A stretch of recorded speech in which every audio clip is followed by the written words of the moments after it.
Minister and Minister of Foreign and European Affairs of the Republic of Slovenia, Tanja Fajon. Please, the floor is yours. Thank you and good afternoon. It's my honor to be today here. It's my first time to attend in the name of Slovenia as a member of Security Council this circle, especially on a very timely and important and urgent debate on the situation in Middle East. As regards the war in Gaza, if I may say so, we are extremely worried. The humanitarian, the dire crisis situation we are facing from day to day, around 26,000 civilians, innocent civilians, 2/3 of women and children. From 7th of October, 1 Palestinian out of 100, it's unbearable high death toll. This has to stop. My message today is very clear.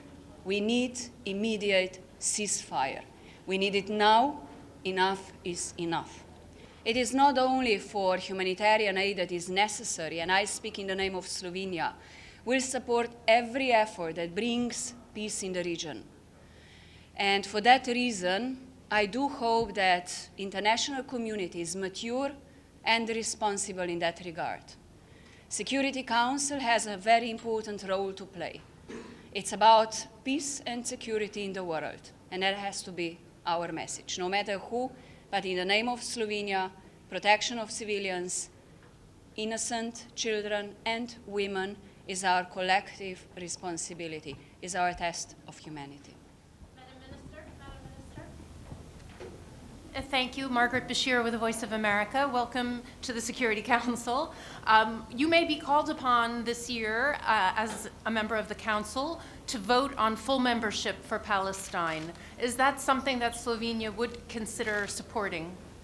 You said we may be, so once we'll have to decide, we'll decide collectively. So I cannot prejudge now, but I can say that the dialogue with all partners in the region is extremely important. And as I have a chance to speak with many ministers in the Middle East, including yesterday in Brussels with a minister from Israel and from Palestine, from Saudi, from Jordan, it's important that every solution that it comes engages, in the first place, people from the Arab world, but also Israelis. There is no other way to guarantee security for Israelis and Palestinians living side by side. Talal Hash from Al Arabiya Network. Your position is not, it's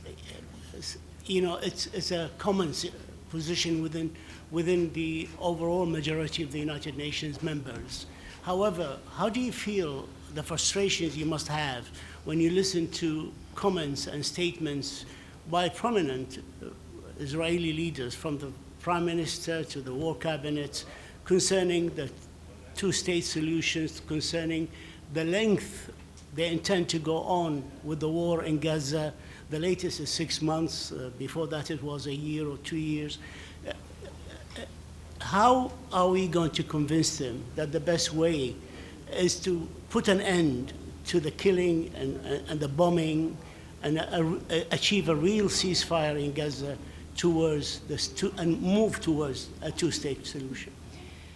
In diplomacy, there is no place for frustration.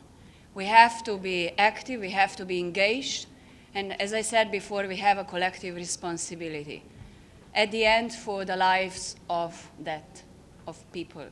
And every day, as long as these wars go on, you see more and more frustration on both sides. You see people angry, you see people dying, you see frustration and lack of confidence.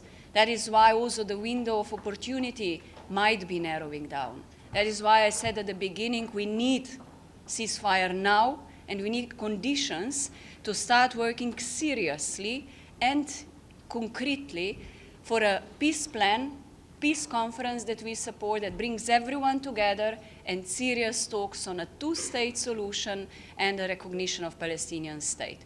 It's not much time, but we have to act now. Thank you.